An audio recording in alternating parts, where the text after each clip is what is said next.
Hi, my name's Pete Aubin. I'm the Director of Discipleship and Connections here at Advent United Methodist. If I were to choose one word that would explain my motivation when I was young, it would be fear. Fear of failure, fear of judgment, and fear of punishment. I was really into sports and loved playing baseball, and because my performance was directly tied into my self-esteem, I really felt like if I failed in baseball, it was a failure. It would be too tough to deal with.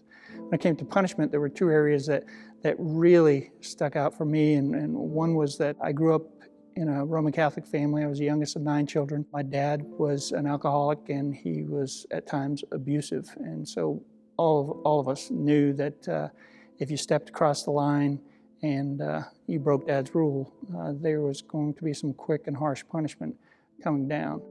The other side of the punishment, though, was pertained to my faith. I grew up thinking that if I didn't live up to God's standards, or at least the standards that I was taught, that God wouldn't like me. That I had to do the things that He wanted me to do, otherwise my relationship with Him would be bad.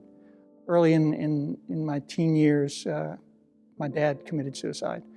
And that obstacle seemed to kind of move out of the way, in that my mom wasn't strict and she wasn't an authoritarian, and so I decided that I'd test the waters, and I decided to start to rebel a little bit. Did a lot of drinking, got into a lot of fighting, and my faith went out the back door. As time progressed and I went through my teenage years, and drinking became a real important part of my life.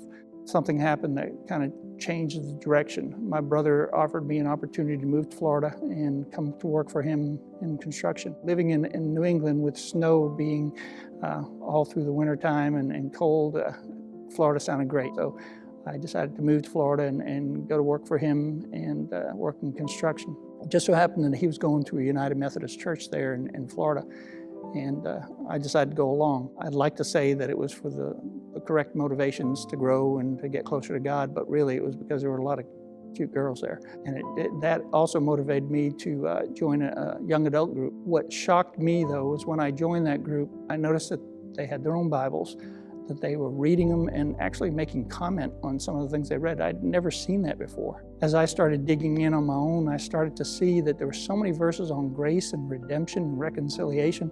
I'd never seen those things before. I'd never heard those things before. I started to think about those a little bit, but it didn't change my lifestyle a whole lot at the time. I still was going out drinking and getting into fights. One weekend, friends of mine and I decided to go to Daytona Beach to see the races. We went a day early. We camped out in the infield, and we decided we were going to drink and drink and drink until all of us got drunk. Well, that sounded like a good idea at night, but when I woke up the next morning, I had a horrible hangover. Hangovers in themselves are painful, but when you add to that 100,000 screaming people, loud cars, and the blazing Florida heat, it was just unbearable. And I remember thinking, God, you can take me now.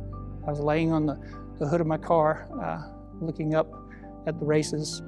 I heard this small, quiet voice, and it said, I thought you didn't want to be like your dad.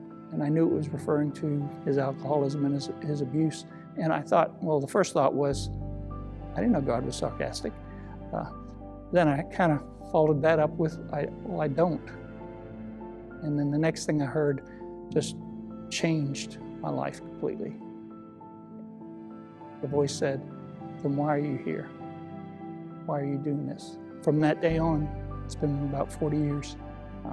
The only drink that I touched was a sip of champagne when my son was born. But other than that, I just started digging into God's Word, finding out more and more about grace, and it motivated me to the point where I wanted to tell people about that release, that I found new freedom, that I wasn't living life because of the fear of judgment or punishment or failure. I was living life because I'd been set free, the grace of God. And so now I'm a child of grace and a child of God.